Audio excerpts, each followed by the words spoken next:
And welcome to Classical Rebellion, a year and a half later. That's right. This is the, what did we say? This was the COVID Delta Variations? Oh, yes, the Delta Variations. The Delta Variations. Okay. I like that. We're back. Yeah. It's only been 18 months. Seems like only yesterday. Yes. Yeah, we were just really getting started. And then when this all got things closed happened. down, yeah. We were covering symphony orchestras, second, third tier orchestras across the country. Some even like we covered Dallas, like doing previews for their upcoming seasons. Kansas. We did Wichita. Wichita. With the Bruckner Sixth. Which I'm going to mention tonight. Did the Carmina Burana up at Riverside, yeah. San Bernardino Symphony. We did Monterey. And so, yeah, and then we had some classes we were teaching at the La Jolla Community Center that we're starting to pick up. We were rolling. Some of our videos had 5 views. Yeah, it was. We were rolling. Yeah. We were influencing. Yeah. So. And then things happened. It all shut down, and we went our separate ways for a while. Well, I mean, we didn't really, Well, there just wasn't much we could do. No. So, and then we've been waiting for culture to restart itself, and then we figured if culture is not going to restart itself, then we're going to have to restart ourselves anyway. Yeah, it's kind of starting. And the thing about restarting yourself is that it's just getting back in touch with your personal soundtrack. Yes, that's what we're going to talk about. And that's what we're going to talk about. We talked about this a long time ago. Mm-hmm. Matter of fact, I rewatched our Christmas, mid-mod Christmas edition, and this was a subject that came up, the personal soundtrack. Mm-hmm. And we really need to do that one of these days. Yeah. Well, this is that day. Yeah. So this is kind of music we've been listening to over the last 18 months, but I've just picked a few for myself. Well, I have a different concept. That's fine. Go ahead. My concept of the personal soundtrack is the deeply abiding pieces that you carry with you through your life. Yeah, and you may not even get the recording out, but you still listen to them in your head. You know they're there. And you may just even think about that recording. Mm-hmm. And there are a number of recordings that abide in my subconscious. And some of them, I got to thinking about it. I hadn't thought about them in a long time, but they're there. Yes. They are the important recordings from my life, and the ones that really did something to me, and I want to talk about some of those. Yeah. I revisited a few myself, but then I discovered a few things too. So that's the plan for this evening. All right. Well, some personal soundtrack. Would you like? Why don't you do a few? I'll start throw out a few. Okay. So. When I was in college, I worked at Adams Elementary School in the summer, cleaning classrooms. And it was an 8-hour shift. And so I would clean 4 hours in the morning, lunch, 4 hours in the afternoon. And to pass the time, I took some CDs and I turned them into cassette tapes, because you had to at the time. And I put them into a Sony Sports Walkman, the yellow one. It was kind of waterproof. It had like the fancy latch. You had money. I guess so. It was. I remember it being a pretty well-paying job for the time, actually, for a student. Anyway, and what I would do is listen. I never actually had a Walkman. I just had tape recorders. Okay. I just like plug something into it and listen. Wait, by the time you would have had you would have been too old, I think. Well, they existed. I just never had one. I just used tape recorders. Okay. Yeah, so I would clip that on, and I would go about my business, and I would listen to Tannhäuser in the morning, which is about 4 hours long, have lunch, and listen to Tannhäuser in the afternoon, about 4 hours long. Got to know Tannhäuser. And I was so wrapped up in Tannhäuser that I did that for like 2 weeks. So I listened to that thing probably 20 times, at least, maybe more. And it was the, some purists aren't going to like this, but it was a recording with Placido Domingo as Tannhäuser. I do prefer, of all his roles, I prefer him in Wagner roles. That's just me. There's always other singers I'd rather hear in his French and Italian. But I really enjoy his Wagner. And the soprano was Cheryl Studer, I believe. And the conductor was the late Giuseppe Sinopoli. Mm-hmm. And I would just listen to that over and over and over again. And during quarantine, I brought it back. I just listened in the car. I had some, going to pick up my kids and stuff and just driving around town. And I hadn't listened. I was in Tannhäuser in the chorus. I saw Tannhäuser 2013 in that production. Okay. Yeah. But my brilliant. gosh, it's just, there's some moments in there that I just absolutely adore musically. It's fantastic. That's how you. That's an important way of experiencing an opera. And I want to liken it to something. Mm-hmm. In 1991, I got the chance to sing Marcello in Bohème. It was in Riverside. Had to drive every night to Riverside for rehearsal. It's a fairly long ways. It's like at least 2 hours. And so, as I made the drive every night, and it was for one performance with orchestra, the whole it was Riverside Opera. And they were going back in the day, and it was a wonderful production. But the point is that when you get, and I've experienced something similar in long-running shows. When you make an action repeatedly, a large-scale action, it goes from being a sequence of many small details to overarching details to being simply one analog event. Mm-hmm. Before I knew it, and I would put on Otello. With the opening night, 1940, with Giuseppe, with Martinelli and Elizabeth Rethberg. Okay. And I would listen to it on the way up, and I'd listen to it on the way back. And before I knew it, it wasn't like 3 freeways or whatever to get there. It was one opera. Yes, exactly.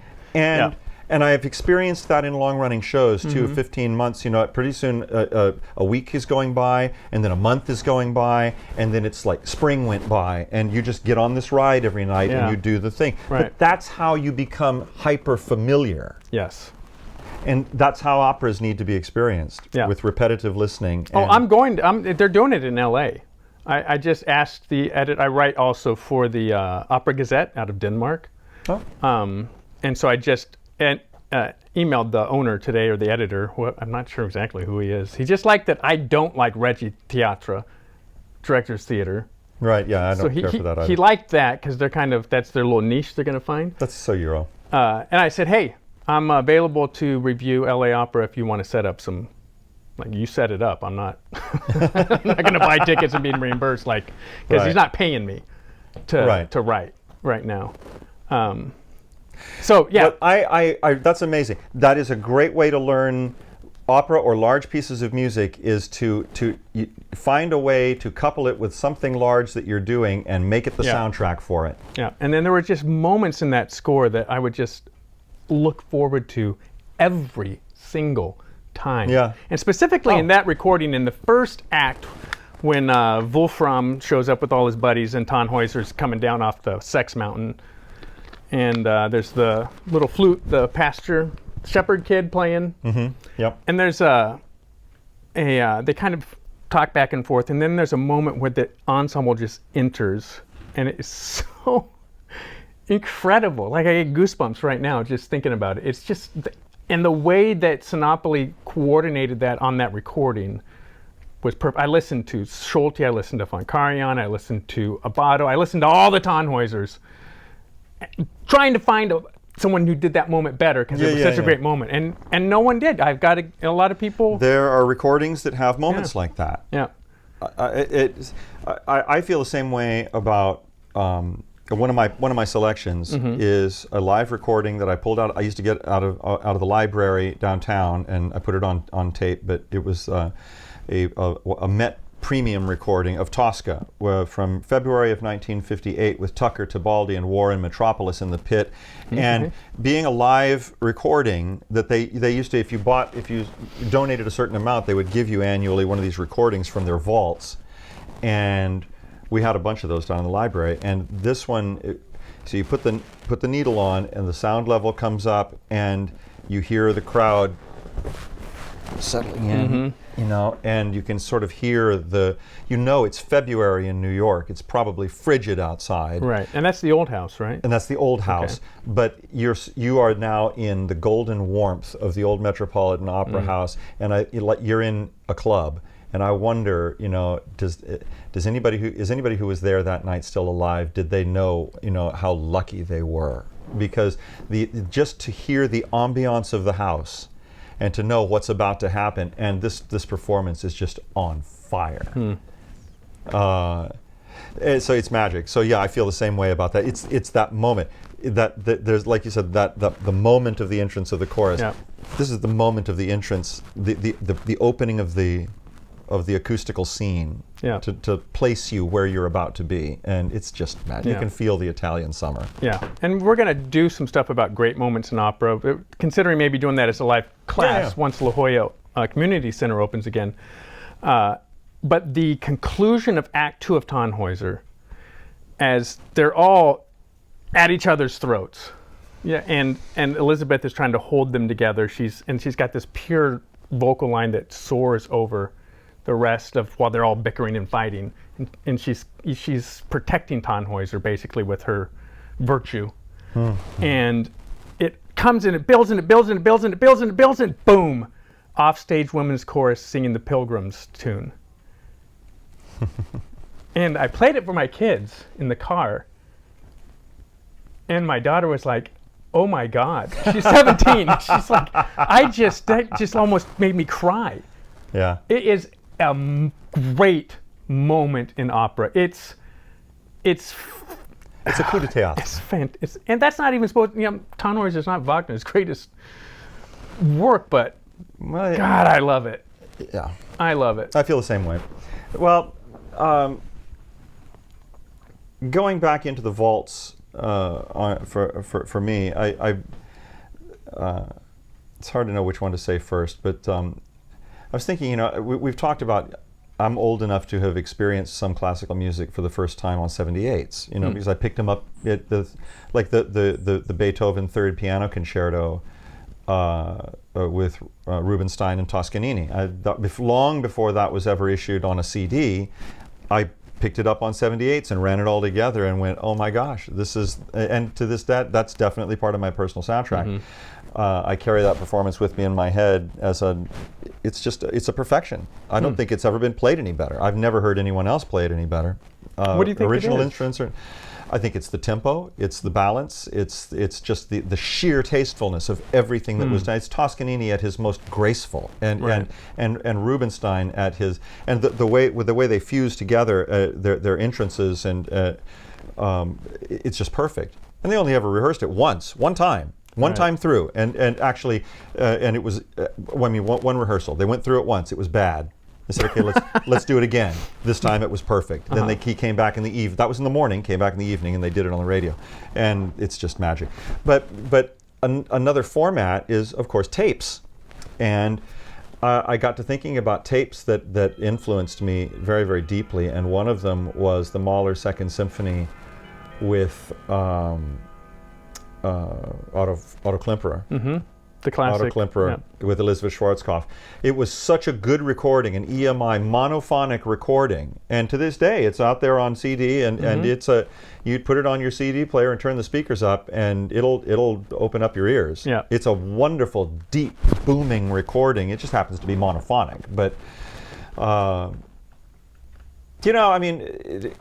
let's face it. When it comes to really broad depth of field, we see in 2D anyway. If stuff's really far away, we don't perceive it in 3D. Right. We perceive it as a distant sort of panel. Well, your ears aren't far enough apart to really perceive an orchestra that's as stereophonic.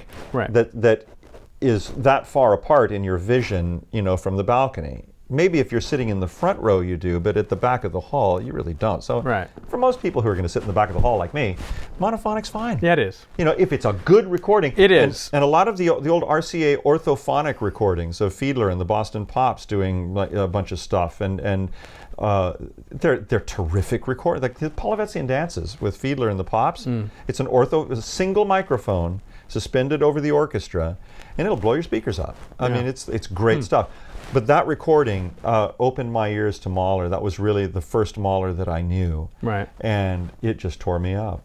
And it still does. I mean, it sent me off into Mauler land to explore the third, and to revel in the fifth. And but that recording, highly recommendable, I think. Yeah, Mahler second was my entrance as well. It's just a great drama of, I always say that the Mahler second is the final movement of the Duraflé Requiem, which ends on a 5/7 chord. So it's like 5/7. What happens next? Where's the resolution? Mauler second, resurrection. Right. It's a requiem. What happens next? Resurrection. Yeah. Mauler happened next. Yeah. So Yeah. Mauler Excellent. second, Klemperer. So during the quarantine, I listened to a lot of Bruckner again. And specifically with the Dresden State Orchestra. My God, man. I'm in love with this orchestra. With the Joachim recordings. From the 70s, I think, mainly. Yeah, yeah. What a wild bunch of musicians. It is wild. I'll have to listen to that. Yeah, it's the Sixth Symphony in particular, when the brass finally comes through that ba-bam, bam, bam, bam, bee, ba-da.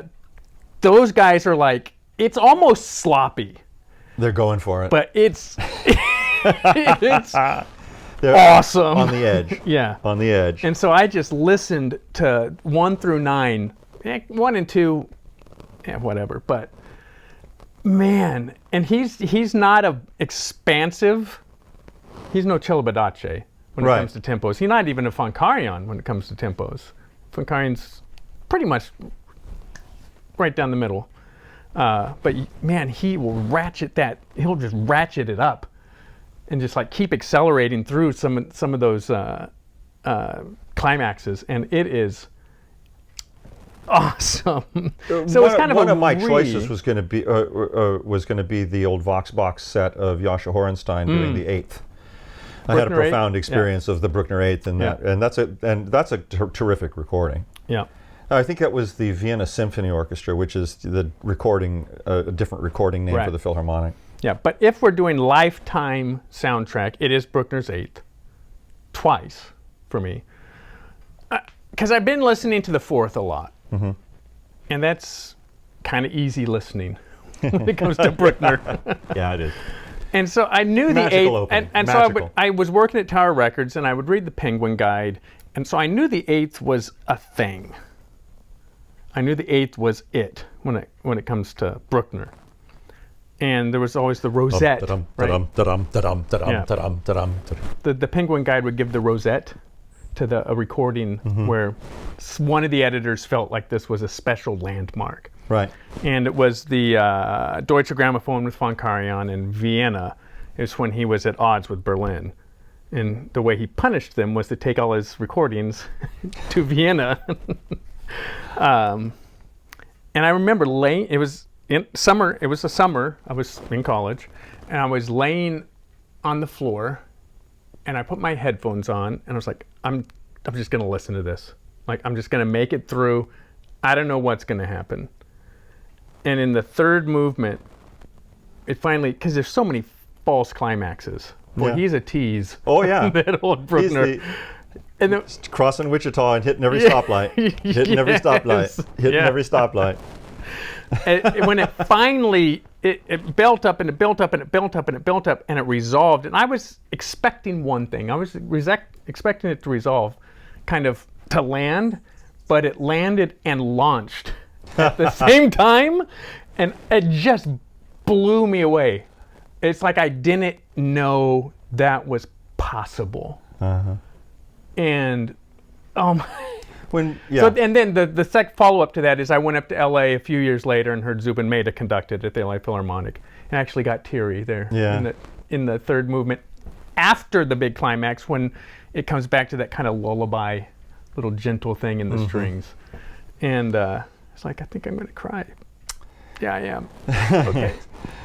Well, some things are worth crying over. It is, yeah. And Bruckner's Eighth. But you don't know why you're crying. I wasn't crying for Bruckner. I wasn't crying for myself. I wasn't crying for Zubin Mehta or Los Angeles. I think you were crying for the cultural apex that it represents. Yeah, it's the apex of fundamental resolution, and I don't want to say optimism, but I want to say cultural resolution. that it represents. I mean, it's the triumph of the major third, you know, Yeah. is Bruckner, and which is a Trinitarian statement. It's something fundamentally, yeah. fundamentally Christian, even Catholic, at the basis of Western civilization. Yeah. That's what he is really representing, is his faith in the Judeo-Christian Western civilization. That's one thing That's what he's- that I think makes Bruckner stand out. And And in a way, it's a naive faith. Yes. But at the same time, when you experience the magnitude of the expression, it's not naive. It's it's naive virtuosity or virtuosic naivete. I don't know, one of the two. Bruckner is like Wagner's perfect fool. You know, like he's a Parsifal-like character. Yeah. Yes, And he very much is a holy fool. he's a holy fool. Yeah. That's what Bruckner is. Yeah. And that's probably, I think that's what you were crying about, is Yeah. like the But he writes with devotion. absolutely. That's what sets Bruckner's music aside, I think, for me. Like, you listen to the Locus Iste. Oh, his motets. Oh my God. Os Justi. Os Justi Yeah. is just, Yeah. I prefer Locus Iste for some reason. I love that. It's just, they're there's all this fantastic. I got just to little harmony that digs I got to in. analyze and, Yeah. and conduct the Os Justi in a And I was like, workshop that is someone who is convinced. once. Oh yeah. And used to- I don't find much conviction anywhere. anywhere. Yes. I was thinking, I was like, well, some people are convinced about their vaccination status. I got but I don't into wanna- I got into a little bit of a discussion. So somebody published a meme the other day. It's a picture of Arnold Schoenberg kind of going like this, and it says Schoenberg walks into a bar and says, "I'll have a gin, no tonic." Yes. And people are saying, "Oh, that's a good one. Can't wait to use it." And I said, I said, his 12-tone nonsense is a lot easier to take once you've gotten to know and appreciate the Gura leader. Because the Gura leader is a supreme expression of post-romantic gargantuanism in diatonic harmony.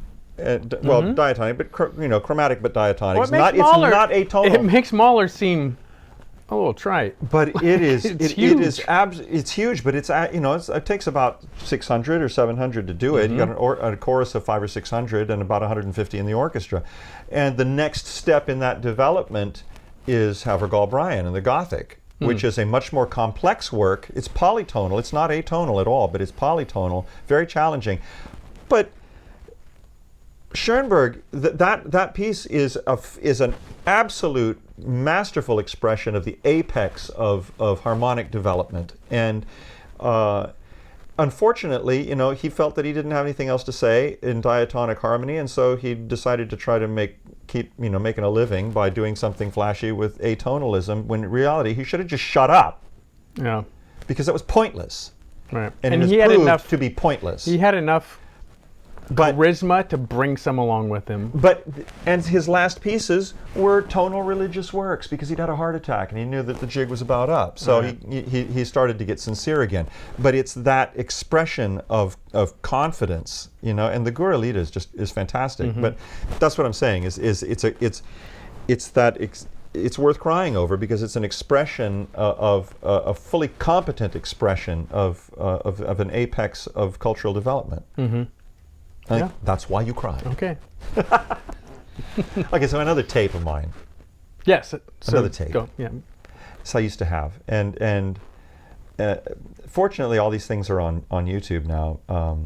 At least most of them are. But I had an Angel EMI tape that I wore out of the Poulenc Concerto for two pianos and orchestra in D.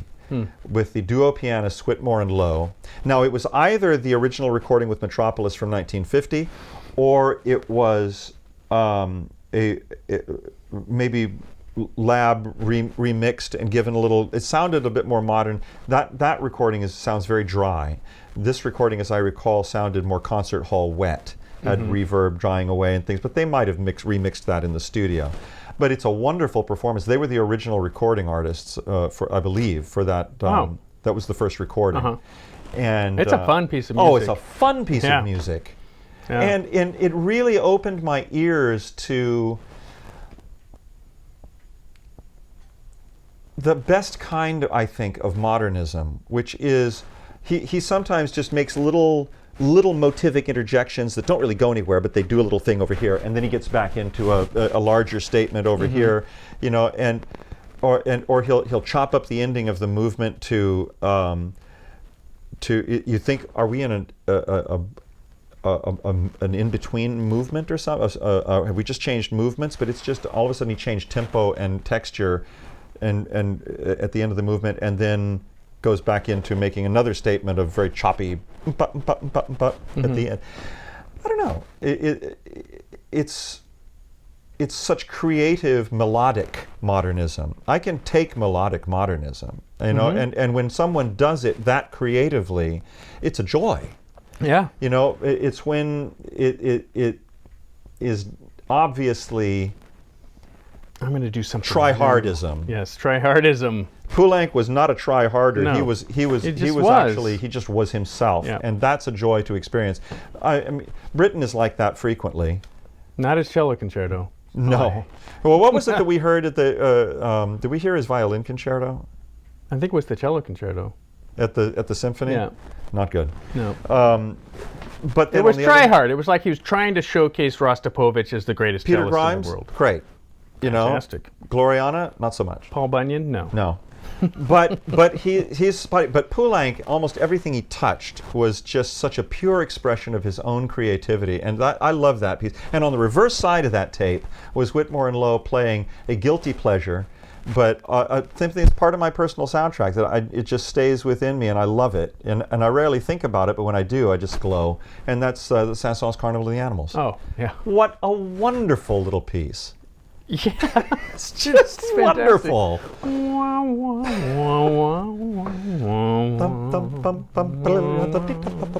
Yeah. And the way he lampoons pianists playing scales, you know, that's another thing we talked about, just people who make something out of a major scale. Yeah. There we go. Yeah.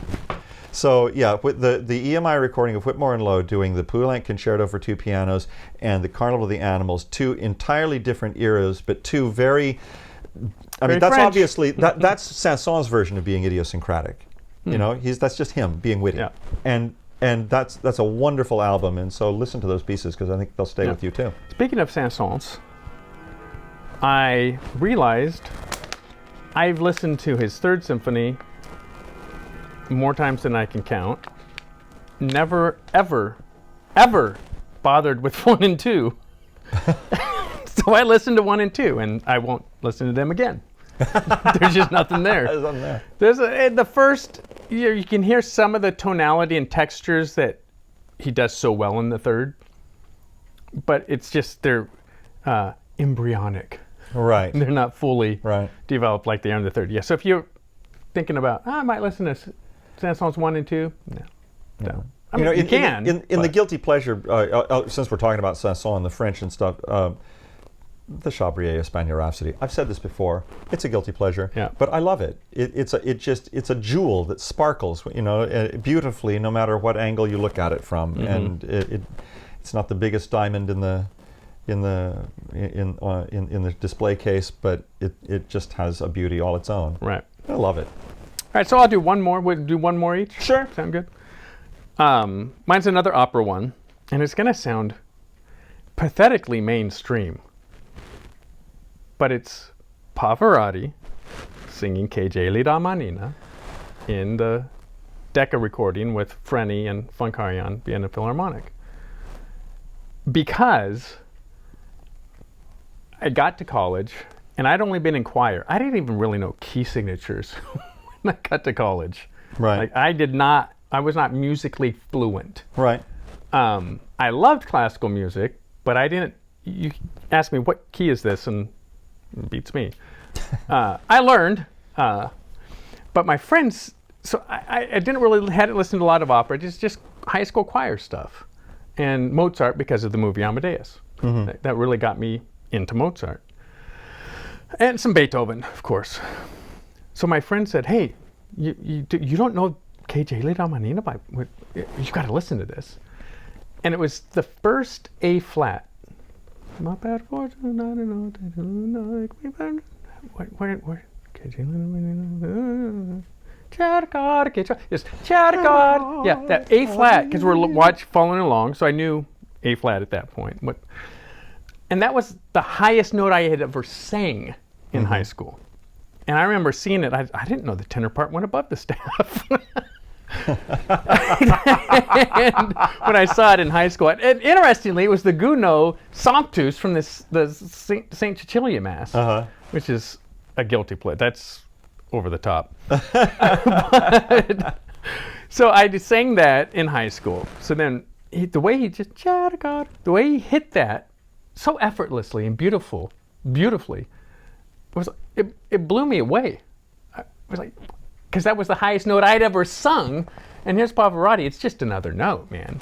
Like this is Pavarotti's voice. These are my notes, and these are they're all there. Yeah, they're all the there. time, and they're always the same. They don't. You want a consistent singer.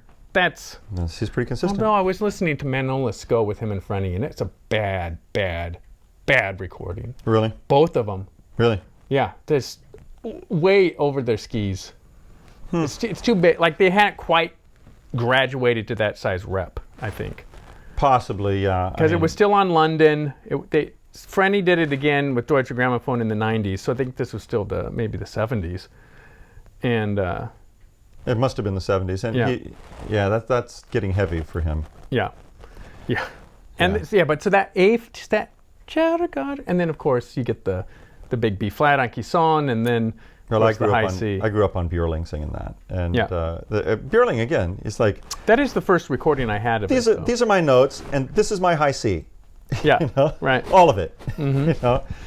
No matter what, I can do it drunk, I can do it sober, I can do it, on no sleep or whatever. Just wheel me out there. He was often drunk.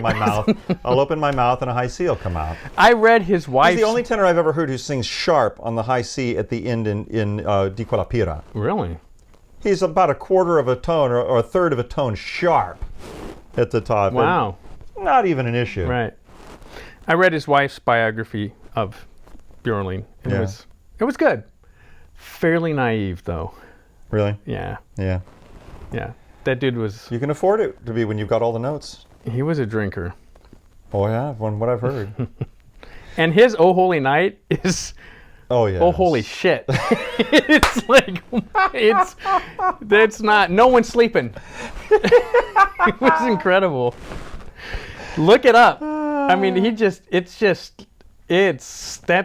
on his hind paws singing.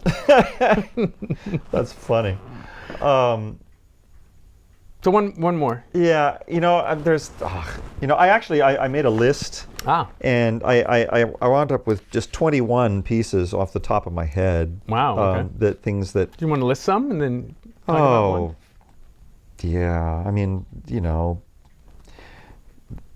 the Forêt La Bonne Chanson in the piano quintet edition, which is so stunningly beautiful, and which I've longed to sing my entire life ever since I heard it. I've sung several of the pieces from the cycle, but I've never done the whole thing. But I finally tracked down the music from France, so I actually own it. So if there's a string quartet out there with a pianist wants to do it, I'd love to sing it before I die.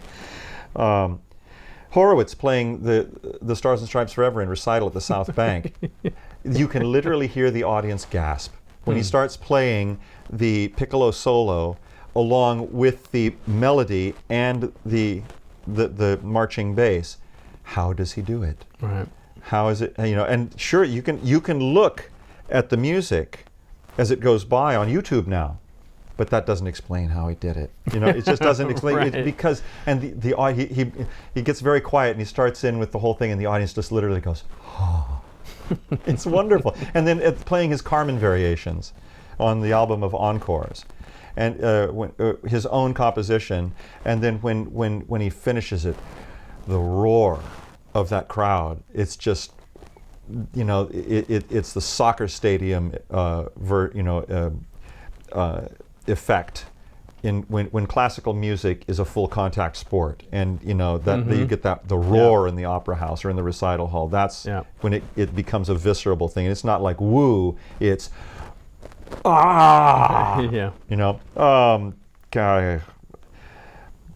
the Diesterliebe with Fischer-Dieskau and Christoph von Eschenbach. See, I was going to say Diesterliebe, but with Eschenbach's Wunderlich. The little apotheosis at the end.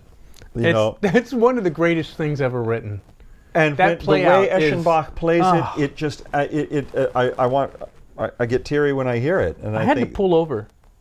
That is a great recording, and I know you're not the biggest Fischer-Dieskau fan, but it's Eschenbach's playing as much as his singing in that, and Eschenbach gets the last word, and that the prominence of the fourth of the chord to the third against the tonic when he finally resolves it at the end is just so poignant, it'll just rip your heart out. Absolutely. Loren Mazel conducting his album of the Gershwin, Rhapsody in Blue with Ivan Davis, London FFRR recordings. This was a huge part of my childhood. I mean, my young adulthood. That opened up the 1920s to me and made me seek after the ethos of that era in myriad ways. But that recording with its and that recording goes along with the Meta Turandot as a sonic expression. They are huge that recordings. That freaking thing is ridiculous. London FFRR, full frequency range recordings. To this day, they are demonstrator pieces for high-end stereo, even though they're analog, because the frequency range is enormous. Yeah. But that and the Cuban Overture and American in Paris, all three on, and the Rhapsody is even imperfect because at the end, and he makes a slight clinker before the final chord. Okay. I don't care. That is the recording of that piece as far as I'm concerned. It always has been. I just think there's a moment in it, a sigh, where he says, dum, yada-dum, da-da-da-da-dum, da-da-da-da-da. It's that moment of sighing that Davis brings to it, and Mazel in the orchestra. I mean, it's a perfect sigh. I've never heard it played better. And I think he defines the proportions of the piece better in that recording than I've ever heard. The way Beecham defined the proportions of La Bohème in that recording with Björling and Los Angeles. Yep. Even Toscanini never got it quite right. That Björling's pattern is the one that everyone follows now. I mean, Beecham's. Same with that piece as far as I'm concerned. It's a perfect. Right. I don't know. Those are some of the... Well, we can do more episodes. We need to do more of this because there's a lot more to say. I've got more. Yep. And Lots things of opera, that changed your life. Lots of recordings that changed your life, that really opened up a new thing for you. And there are several that I can name that just blew my soul. Mm-hmm. They more than blew my mind, they blew my soul. We're also going to talk about, so we're going to, just for the future, we're going to do some programs on getting to know Puccini, getting to know Wagner. We're going to do an opera series. Getting to know opera. You know? And interesting to me, though, I don't find a lot of crossover between opera audiences and symphonic audiences. I mean, we go to both, but I know so many people who only go to the opera or only go to orchestra. And if you ask them about either one, they're like, meh. Yeah. I don't know. I hadn't really thought about it, but I guess you're right. I've heard that. And conductors seem to be that way now too. They either do opera or do symphonic. Right. It's a bit limiting, isn't it? I mean, Simon Rattle did. If you were a symphonic. Simon Rattle did some concert opera at Berlin, and he conducted Rosenkavalier at the Met, and that's it. What's Simon Rattle conducted, opera-wise? Dudamel did Otello at the Met. But what's Dudamel? He did Otello at the LA Phil Pops as well. Oh, did they? Oh, he did Aida there too at the Hollywood Bowl. Yeah. But opera is. Here's the thing about opera, and I just wrote an article about this. So Ryan Speedo Green sang at the opening night of the San Diego Rady Shell, the new venue. Right. And so that's why it was kind of amazed is because he wasn't singing for his audience.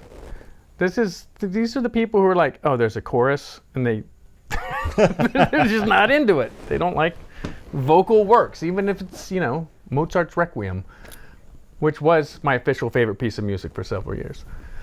My answer, because it always changes. Anyway, so Ryan Speedo Green shows up, and he sings opera.